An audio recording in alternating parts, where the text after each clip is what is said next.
this afternoon. There are short bios available on the SharePoint site for this orientation event. But to my left, John Zangardi, Chief Information Officer, former Navy flight officer, and former former Principal DCIO and Acting CIO at the Department of Defense. To his left, Nina Ferraro is the Acting Deputy Chief Procurement Officer for the department, and she's served in that role since 2017. Before she came here and joined us in CPO, she was the Senior Procurement Executive over at OPM, and she comes with a vast amount of experience in acquisitions from the Department of the Navy. Rich McComb, Chief Security Officer, responsible for all security programs in the department. He actually was appointed to his position in April of 2016, and he's responsible for making sure that all 235,000-ish of us are safe, secure, and that our facilities are protected as well. He also comes with an extensive DoD background, retired as a colonel after 20 years of service in the Air Force. Bart Bush, to his left, comes to us from, from the Office of the Chief Readiness Support Officer. Bart is a senior real estate executive with 25 years of government experience in federal, state, and local levels of government. Very diverse background. He also comes with extensive private sector experience as well. And then Angie Bailey, on the far left, the Chief Human Capital Officer, who makes it possible for all of us to be paid, so thank you, ma'am. She's a dedicated and distinguished career of 35 years in various capacities throughout the government. She became the Chief Human Capital Officer here at DHS in 2016, but prior to that, among her other roles, Ms. Bailey served as the Chief Operating Officer at the Office of Personnel Management. So I just want to thank you all for joining us today. The purpose of the panel is to put into context some of the stuff you heard this morning from our various speakers, whether it was Stacy or Burl, it was Grace Lee in the morning, talking about strategy and collaboration and very much a CFO perspective on the world of work that you're in, that you operate in. These are the people who are our customers and they're our suppliers. They provide us service. We support them. And oftentimes, in the lines of business, not just at headquarters, but out in the components. Can I just see a quick show of hands? Who here is from, say, 7th and D Street CFO headquarters? Just show of hands. All right. How many people are from the operating components? Okay, about a third of you. So some of the things that you will see represented here in terms of working together and common challenges that they face in their line of business or in working with us, you may see something very similar out in the components, and you may hear some good news stories and some observations they've made in their years of service here in the roles that they have. So with that being said, I'm just going to start off, and I'm going to start this question with Ms. Bailey, with Angie. Angie is the Chief Human Capital Officer and responsible for your line of business department-wide. What are some of the things that you, as human capital lead for the department, what are some of the things that you look at from the CFO line of business to provide you and your counterparts in the components? Well, thank you, Phil, for that question. I would say there's a variety of things. Everything from what you might consider being a mundane thing, meaning our actual budgets that we receive as a line of business that comes in from the CFO shop. So we have that daily interaction when it just comes to being able to manage the actual Chico operation. But then on a much bigger level, it's more strategic, where we have quite a few things that we work together on. For example, our HRIT initiatives, which actually includes every line of business that I see up here. But from the financial management community, I think the biggest thing that I probably look for, whether I'm working on things like HRIT, for example, or CBP, if any of you are from CBP, we're working with them and ICE right now with regard to making sure that we fill the President's executive order. So you can't fill positions.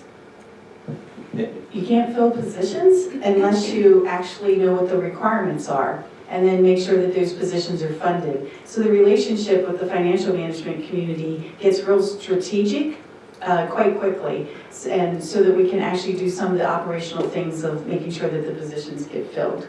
So I noticed you mentioned HRIT as an example, and I think it's kind of obvious, but why is it that you need IT in the human capital realm? Because it's not, is it just about filling positions, or is it to make better decisions in the department? What are some of the things that you're trying to drive at with HRIT? So with HRIT, there's a life cycle that it has to do from, we call it cradle to grave. It begins with the actual requirements, again, the requirements, right, of what you need. So we're building a manpower system actually with the CFO shop right now to make sure that all of our positions within the Department of Homeland Security are actually accounted for. And then from there, that then feeds into the systems that create what's called USA Staffing, which is a back-end system that actually feeds into USA Jobs, which is where the jobs get posted. Those are all systems that today are connected. When someone applies for a job, it goes back into USA Staffing, then it comes back into the department, and incredibly, up until this point, and actually Rich and I just, and along with John Zangardi, just had a real major success this month.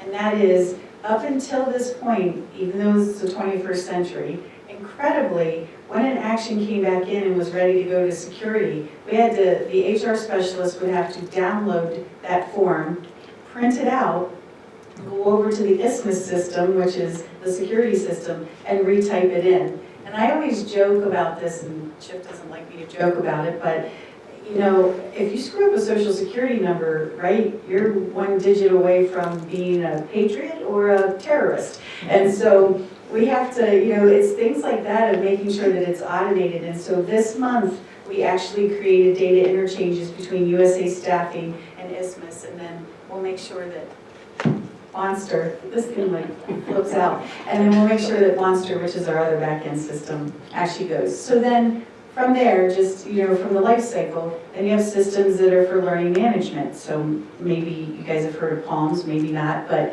anyhow, Palms is another system. And then we also have a performance management system, right? So you have all of these interrelated systems. In fact, we have, if you went to Chip Fulgen's office, or even to my office, you would see, literally it is a poster that takes up this whole wall of 99 disparate systems that some connect and some don't, that actually make up HR today within this department. Can I just ask a question then? John, just in that human capital example, you've got this whole galaxy of systems that tie together. I mean, how would you describe that phenomenon? Because is it just the lines of business? Do you see this in the components? I mean, how is it that you're trying to address that? So I've been around for a long time. That's why I have gray hair and losing hair. But the fundamental problem we have in IT is it's ubiquitous. It touches everything. This is an unusual one. It touches everything we have. And over time, we have failed to do the proper amount of sustainment, the O&M dollars, to put in to modernize our systems. So you kept a lot of legacy systems around. You didn't fund those legacy systems. So the problem you run into is that you didn't connect all these things properly. Another problem we have is, and not so much as recently, but in the past, people would procure business systems and not do change management. In other words, they would have commercial software and rewrite code. Okay, so think about what that means. As a financial manager, this should be a question you ask. When you're bringing in a new program, did you do configuration changes, which means, hey, it's just going to change a pull-down menu, or did you rewrite code? And when you rewrite the code, you're driving cost into the program over a long term. And that goes back to the original problem. You have all these legacy systems that you want to consolidate or modernize. You're eating money up on something you shouldn't be eating money up. It's cheaper to change your process up front than it is to deal with the ramifications of it downstream. And that's a fundamental question we should ask everywhere. Because we do need fewer financial systems, we do need fewer HR systems, we need fewer systems. The more systems you have means more cyber you have to put in place.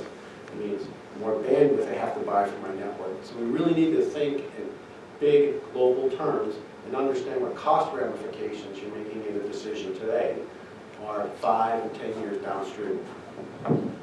So what's our strategy for how we go about acquiring those systems?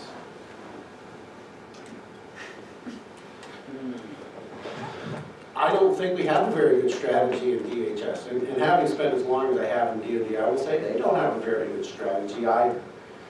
We have not pulled that together as a government, and we need to do better.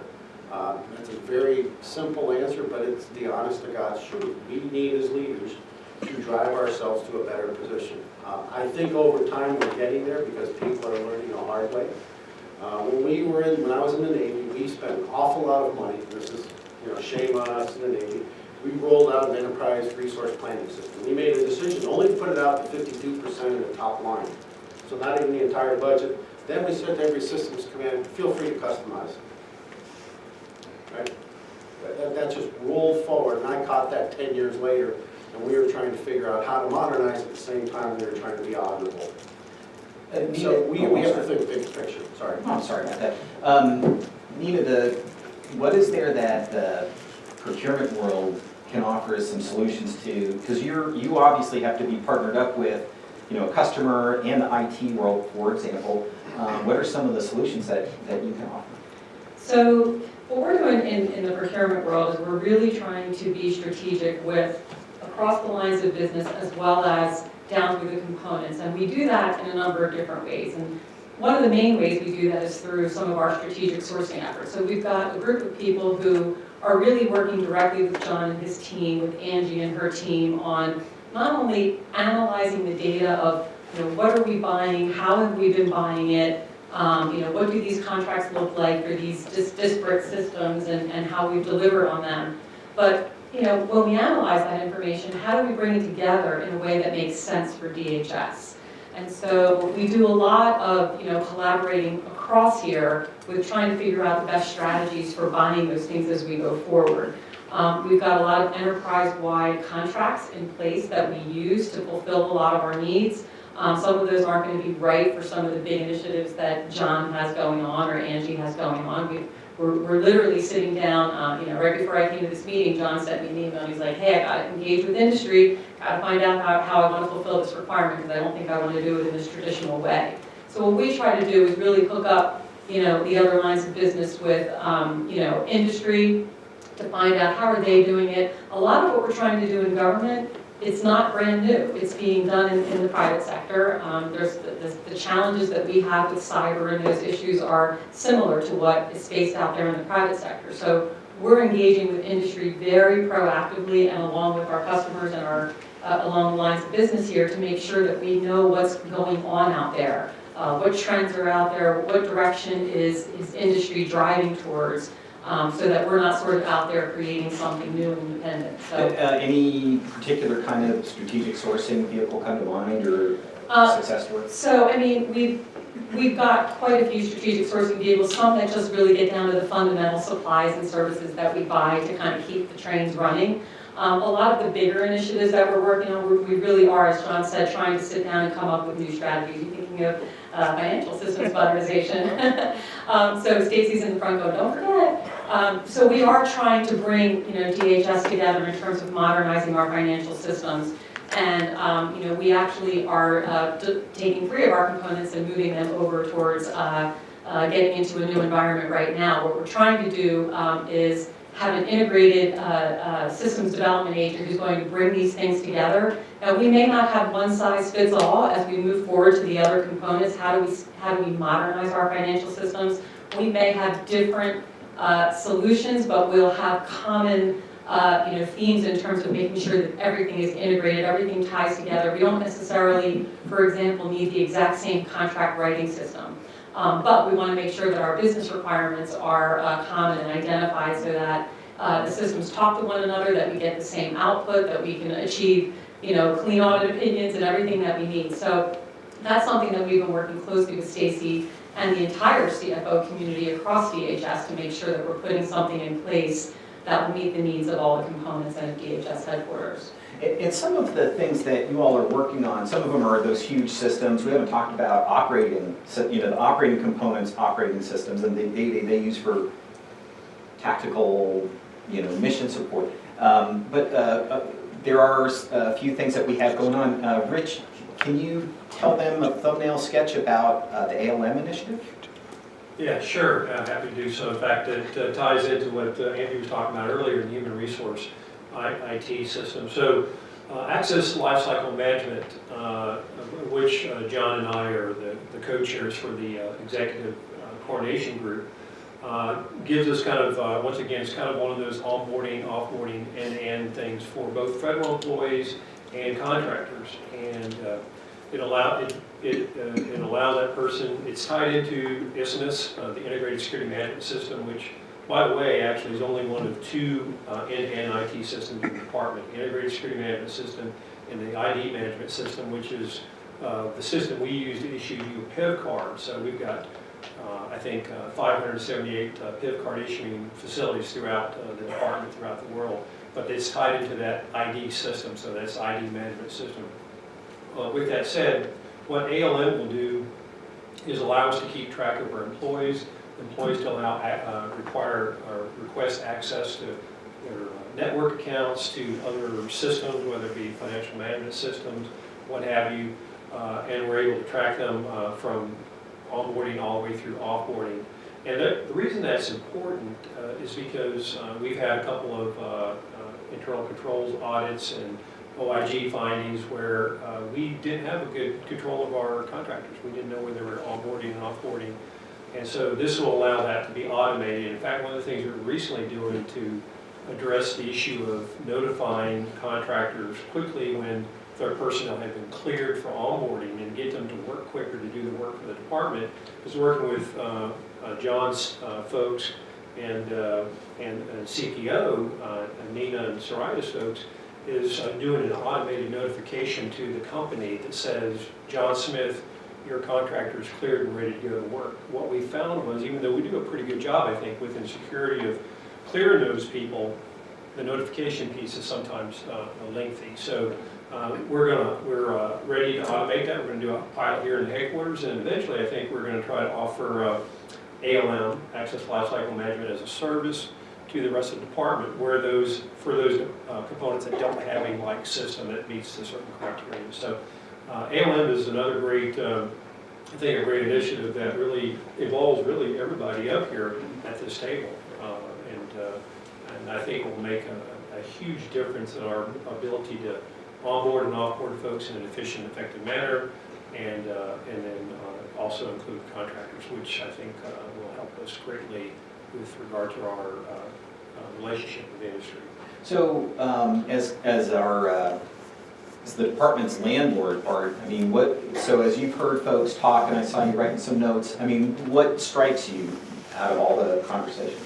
Well, thank you very much for the invitation today to join this group. What really strikes me as very noticeable is the fact that we all need to work together, everybody at this table, for my group to be successful. In our group, we manage a nationwide portfolio of assets and logistics, including real property, personal property, cars, and our job and responsibility is to help primarily house the DHS population, in my job specifically here in the National Capital Region. We have to work very closely with the CXO community as well as the component community, understanding what the requirements are, understanding what the long-term plans are, so that we can help design and plan for space that meets the needs of this agency in the years ahead, not what we needed last year, but what we need 10, 15, 20 years from now. And that all happens based on the workings with the Human Capital Office, with IT, with security, with procurement, understanding how we go about gaining that space that's going to be so important for us, not only from my perspective to attain the mission goals of the department, but also to be an attractive place for people who want to work in the federal government and work for an agency that is really looking forward in terms of how it meets its employees' needs, from my perspective, specific to the workplace and accomplishing those goals. So we have some big projects here in the National Capital Region. St. Elizabeth's comes first and foremost in my mind, but also other projects that are making their way towards a NCR consolidation strategy around real estate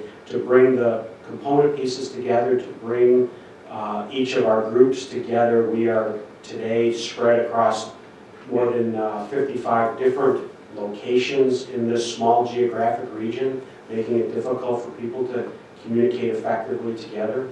We want to reduce that to somewhere manageable, 10 to 12 locations, and working together with this group in a very collaborative manner, I think helps our group be successful as a service provider to everybody in this room. Well, you raise a really good point, though, about cooperation, collaboration, and the long-term. Dr. Zangardi talked about, looking out several years. Angie, and actually this is a jump ball question for anybody on the panel, but I'll start with Angie. So with all this, all these really smart people, obviously you, and then working within your organizations and then out through the components, what is it that you need from us as a line of business to accomplish what you need to get done? I would say the biggest thing is intel, right? So like what the CFO, what the financial management community knows that might be going on, whether it's with the HAC or the SAC meeting up on the Hill with congressional, where the administration might be going, what OMB is actually thinking, what the components are thinking, what it is that they want to budget for, what's important to them. So I think if I could just sum it all up in one word, it would be intel. And the sooner, just knowing that kind of information sooner, I think is helpful. If you think about ICE just as one example, so we have a requirement to fill, I think it's 10,000 ERO folks within ICE, but yet for ICE, whenever you look at it, and you look at the president's budget and then what they asked for, and then you look at what Congress actually gave, and the marks and things that come down, and then you look at the situation that's going on the border right now, ICE is struggling with this difference between beds, right? Being able to fund beds versus fund people. So the sooner that you know those kinds of things, I think the more proactive we can be from a human resource standpoint, and being able to help ICE figure out what's the best strategy for them to actually utilize, given where, at least it's been my experience in my whole career, follow the money. Wherever the money is going, that's where the priorities are. It doesn't matter what rhetoric, whatever people talk about, you gotta follow the money. And so that would be the best thing for us. So intel is one, just Yes. whether it's congressional or operational. John? Yeah, I'll go next. What we can, the help I can use from the components is driving us to more enterprise behavior. Enterprise behavior is important because that leads to savings. And if you really think about the things we're talking about, the need for enterprise behavior, it's common services. Do each of the components need to have their way exactly? If you're not talking about a mission system, I would suggest no. So how do you drive us to more enterprise opportunities? And I think from the CFO community, that means putting pressure on your CIOs and your respective components. Hey, how can we deliver this more efficiently, effectively, by leveraging the efforts of HQ or another component? We need to be thinking in those terms. In a lot of cases, the behavior I've seen out there is, well, I don't trust those people, so I need to do it myself. That's not a good excuse. We need to be more enterprise.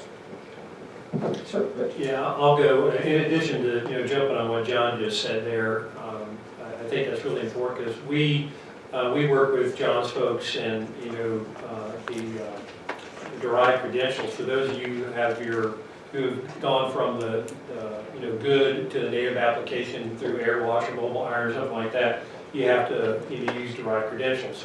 And a lot of the components have different, or using different MDMs, mobile device managers. So where we can standardize, I think that's really important. But the thing I would add specifically for the security community is, we're in the risk mitigation business. So our job is to minimize the risk exposure for the department. But I think a lot of times we just take that, we just assume that everybody understands that, and that that, you say security, oh, well, that's important, so, we're gonna fund that, we're gonna support that effort. So what I would say is for those of you who may have the security line of business in your portfolio, or deal with the folks from the CXO shops, is to, help them, maybe in some cases articulate what their needs are and, to help identify what is that risk mitigation and what's the cost benefit analysis associated with that. Because it's, in today's environment, particularly a lot of stuff now is IT based, a lot of these solutions are fairly expensive and it may not be immediately apparent to the common observer or somebody even in a CFO shop if we haven't added the relevant data points or asked the right questions. Why is this important? And how do we need to articulate that argument within the department to OMB and then eventually onto the Hill? So that would be my ask is to to really partner with your OCSO shops and figure out what it is that they need to do from an enterprise perspective and help them figure out a solution set to get to it. John, you have So Rich raised a really good point about identity. We have too many identity management systems within DHS. That's a problem. How many of you would like to have the same capability you have at home here on your IT? You would. But we're moving Office 365 across the components. And there's a lot of capability that comes with that in terms of collaboration, in terms of document control, in terms of many things. But one of the big stumbling blocks out there is because we all have went our separate way of identity management, it makes reconfiguring things to accomplish that so much harder than it needs to be. The amount of effort and man hours that will go into that, it's hard. We need to think about these things up front. Why do I need to do my own thing? And what does it really mean downstream when you get to another point? Being independent is good, but boy, it costs the department a lot of money and capability too. I'll just add, kind of building on what was said up here. So, I mean, in procurement, there's not much that we do that doesn't touch what you all do. Last year, we spent upwards of $18 billion on contracts here at DHS across the department, probably over 70,000 transactions. And those are great fancy numbers, right? But what do they really mean? Because, just because we're doing lots and lots of transactions doesn't mean we're being strategic. It doesn't mean we're doing things and saving a lot of money. But still, we track those things. But my point is, we touch everything we touch has to be integrated with what you do. And my thought is, those are transactions, right? And we need to be constantly pushing the work and kind of executing on those transactions. But how do we, to Angie's point in terms of intel, how do we get the information? How do we understand much further to the left of the process, in the planning process, in the budgeting process, as to what the components are trying to do, what the programs are trying to do, so that we in the procurement office can help, be more strategic in terms of driving those savings, driving those enterprise solutions. I've been in the procurement business for 36 years, and when I think back years and years ago, and it's still like this in some places, where procurement is sort of sitting there waiting for things to come to them. But what we really want is to be sitting at the table with people like yourselves as early on in the process as we possibly can be, because that's when we're going to be able to be strategic along with you. So we really have to move from the transactional to the strategic. Awesome. Thank you. That's the part. Yeah, my perspective really on the workplace is that we need from both our management group and our components a real understanding of the investment that goes into real estate. And from my perspective, the real investment in a successful workplace is not in the number of walls that we have or the number of doors, but it's really in the IT end. What are we investing in terms of IT to help us really create a collaborative, communicative environment that creates that level of flexibility and mobility that makes our employees successful regardless of where they're working, both inside the walls of our space and outside the walls of our space. The more that we can drive down the costs of hard costs of construction makes more money available to the agency, to the organization, to really invest in the productivity tools of our employees. And again, a chair, a desk, or a wall or a window is not really a productivity tool as much as a fully functioning speaker system. Always go with the low bid. I'm just teasing. Okay. So I'm just going to change gears for a moment. You know, you all are at the top of your profession. We have a lot of people who they're new to DHS certainly, but a lot of them are new in their career. And we only have a few minutes left, but I'm just wondering, what are some of the, if there's one thing you know now that you wish you knew then when you started, what would that be that you can share with the group? And anybody, just. All right, I can ask a harder question. Well, I think one of the, to twist that just a little bit, one of the things that I know now is how not to know, or how to know what I don't know. Early on in my career, I may have been blind to the aspects of the items that I didn't know. And maybe it made, one-sided decisions or decisions that didn't take the full breadth and inputs that were necessary to make a good decision. Today, I am comfortable in expressing not knowing something and asking for people to give me their perspective and their point of view. And I may not have been that open 20 years ago or so. Angie?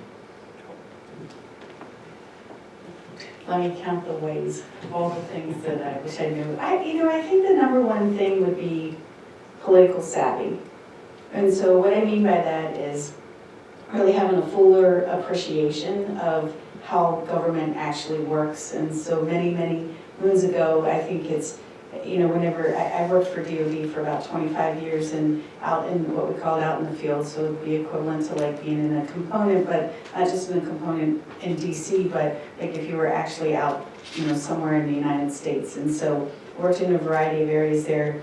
And I think while I knew and understood my job, I was a labor relations officer for 25 years. And so while you know that job, I don't think that I had a full appreciation for what it's really like for government and how it works and how the budget interacts and the role that OMB plays in everything. And in my world, the role that OPM plays, et cetera. So I just think that probably one of the best things that I probably wish I would have had is this understanding of how government really works and how bills get passed, how funding gets appropriated, so that I could just, again, have a better appreciation for the job that I was trying to do at that local level. Thank you. Rich? Yeah, and our confessionals here, I guess I would add that, being patient.